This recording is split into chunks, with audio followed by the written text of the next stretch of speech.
Imagine, for a moment, a civilization so advanced, so enduring, that its legacy still captivates us thousands of years later. We're journeying back in time, not just to skim the surface, but to dive deep into the heart of one of history's greatest superpowers, the ancient Egyptian Empire. This wasn't just a land of pyramids and pharaohs. It was a world of incredible innovation, complex beliefs, and a social structure that stood for nearly 3,000 years. Our story begins around 3100 BC, with the unification of Upper and Lower Egypt under a ruler named Narmer, often identified with Menes. This pivotal moment marked the dawn of the early dynastic period and the beginning of a unified kingdom that would shape the course of history. The capital was established at Memphis, and from here, a succession of pharaohs, seen not just as kings but as living gods, began to build their eternal legacy. This divine kingship was the bedrock of Egyptian society. The pharaoh was the intermediary between the gods and the people, responsible for maintaining Ma'at, the cosmic order of truth, balance, and justice. From this foundation rose the Old Kingdom, often called the Age of the Pyramids. This is where the iconic structures we all recognize began to dominate the skyline. But they didn't just appear overnight. It started with the Step Pyramid of Djoser at Saqqara, designed by the brilliant architect Imhotep. This was a revolutionary leap from the earlier mastaba tombs. It was a staircase to the heavens, a physical representation of the pharaoh's journey to the afterlife. This innovation paved the way for the true pyramids, culminating in the Great Pyramid of Giza, built for Pharaoh Khufu. Think about the sheer scale of this project. Millions of tons of stone, quarried and transported with astonishing precision, all without modern machinery. This wasn't just a tomb. It was a national project, a testament to the pharaoh's power and the incredible organization of the state. Society was highly centralized, with the pharaoh at the apex, followed by a hierarchy of viziers, priests, scribes, and officials who managed the kingdom's resources, particularly the life-giving Nile. The annual flooding of the Nile was the engine of Egypt. It deposited rich, fertile silt, allowing for bountiful harvests and sustaining a large population.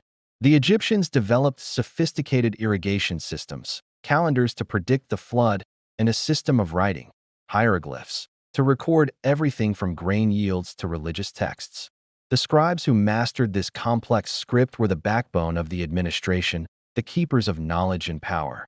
However, no empire lasts forever without challenges. The Old Kingdom's immense spending on pyramids and a series of low Nile floods eventually weakened the central authority. Power shifted to regional governors, or nomarchs, plunging Egypt into the First Intermediate Period, a time of division and conflict. But Egypt's spirit was resilient. Around 2040 BC, Mentuhotep II reunited the land, heralding the Middle Kingdom. This era is considered Egypt's classical age. The focus shifted from colossal pyramids to more subtle expressions of power. Art and literature flourished, with tales like The Story of Sinuhe, giving us a profound look into the Egyptian mindset.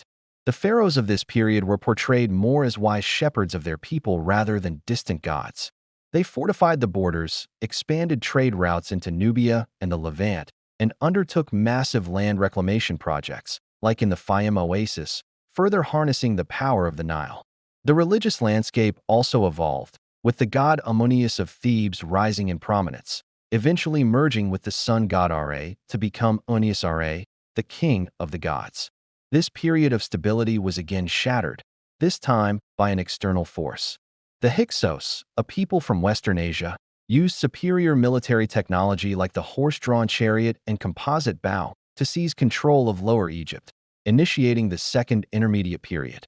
While often viewed as foreign invaders, the Hyksos also introduced these new technologies, which the Egyptians would master and use to forge their greatest era of all. From the city of Thebes, a dynasty of native rulers rose up. Ahmose I successfully drove out the Hyksos and founded the new kingdom. This was the age of empire, the age of gold. Fueled by a newly professionalized army equipped with chariots and a desire to never be invaded again, the pharaohs of the new kingdom embarked on a massive campaign of conquest. This was the Egypt of legendary figures. There was Hatshepsut, a female pharaoh who ruled in her own right, overseeing a period of immense prosperity and trade expeditions, most famously to the land of Punt. Her successor, Thutmose III, became Egypt's greatest military leader, conducting numerous campaigns that expanded the empire to its largest extent, from Nubia in the south to the Euphrates River in the north. The wealth pouring in from conquered lands fueled a building boom unlike any other. Instead of pyramids, the New Kingdom pharaohs built magnificent temples like Karnak and Luxor, vast complexes dedicated to the gods. And for their eternal rest, they carved elaborate tombs deep into the rock of a secluded valley, the Valley of the Kings. It was here that Tutankhamun, the famous boy king, was buried. While his reign was brief, the discovery of his nearly intact tomb in 1922 gave the world an unprecedented glimpse into the opulence and splendor of a pharaoh's burial. The New Kingdom also saw a radical religious revolution. Amenhotep IV rejected the entire pantheon of Egyptian gods, choosing to worship a single deity, the Aten, or the sun disk. He changed his name to Akhenaten, moved the capital to a new city called Amarna, and plunged Egypt into turmoil. This radical monotheism was short-lived. After his death, his successors, including Tutankhamun, restored the old gods, and Akhenaten's memory was all but erased from history. The final great pharaoh of this era was Ramesses II, or Ramesses the Great. He ruled for an astonishing 67 years, a master of both warfare and propaganda.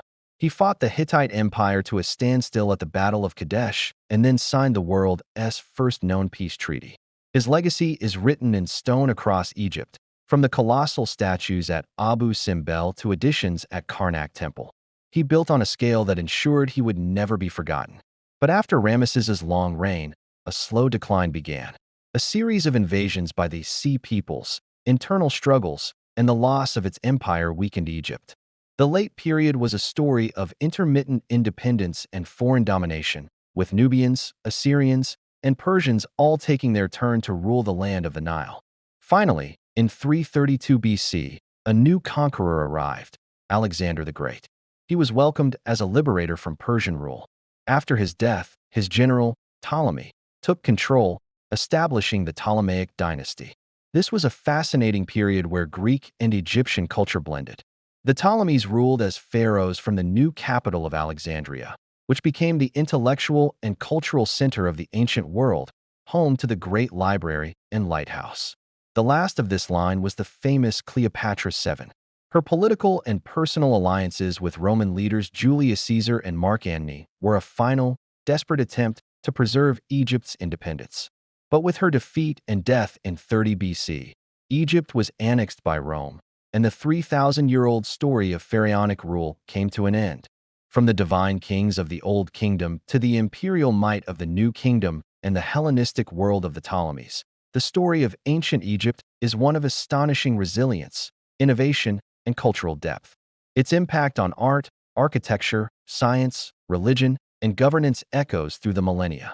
They gave us a way to measure time, a way to write history, and monuments that still challenge our understanding of what is possible. The Egyptian empire may have fallen, but its golden legacy truly is eternal. Thank you so much for joining me on this incredible journey back in time. If you found this as fascinating as I do, please hit that like button, subscribe for more deep dives into history, and let me know in the comments which civilization you'd like to explore next. Until then, stay curious,